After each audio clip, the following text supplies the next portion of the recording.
and that's it.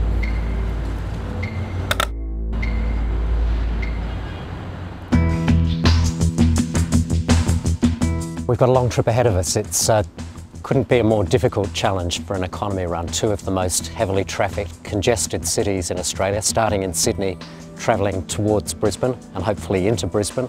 That's a difficult task in itself. You wouldn't choose to travel in those two cities to try and get good fuel efficiency normally.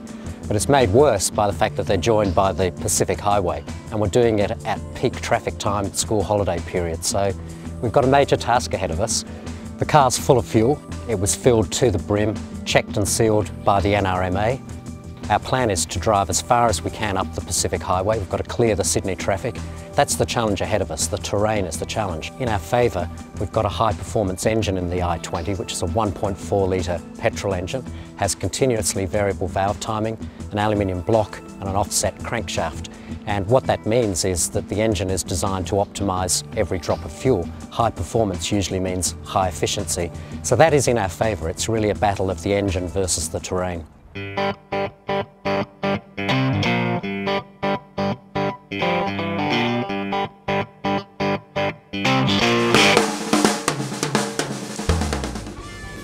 Australia uses something like 16 billion litres of fuel in petrol-powered vehicles per annum.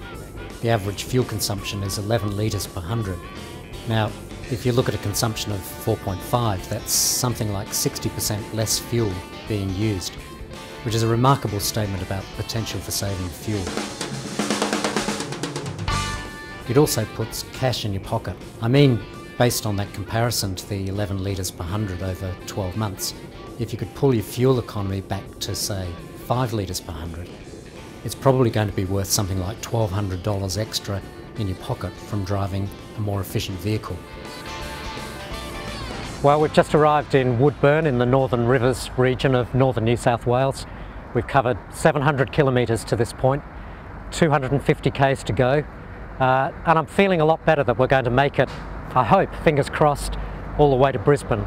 You know, I've done a few economy runs in the past, and this is by far the most difficult one in terms of the traffic, school holiday period, caravans, boats, trucks of course. The good thing about choosing this route is that it does simulate a real-world driving experience. So a lot of people do travel in school holidays. It's the sort of drive people will do, and the way we're driving anyone can do with a bit of practice and thought about the vehicle.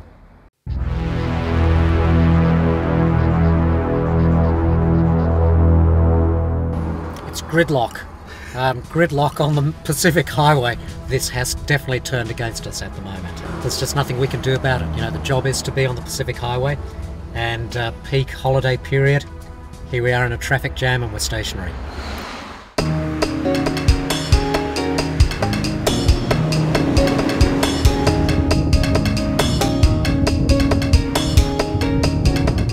Our original target was to get to Brisbane. We've done that very easily, as it turns out. So we've decided to press on and drive up the highway toward the Sunshine Coast. We've gone through there as well, past the 1,000 kilometre mark, past Noosa, all the way up to Maryborough, and the i20 still hasn't run out of fuel, so we've decided to just drive it till it stops. So now pressing on with Bundaberg as the target in mind. It seems an impossible task, but it looks like we are going to make it all the way to Bundaberg. Thank you. No worries.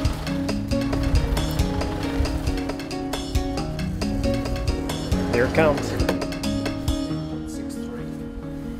We knew it was a big project to drive from Sydney to Brisbane, to continue on through all of those towns, all the way through to Bundaberg on one tank of fuel, to go 1,269 kilometres, 4.23 litres per 100.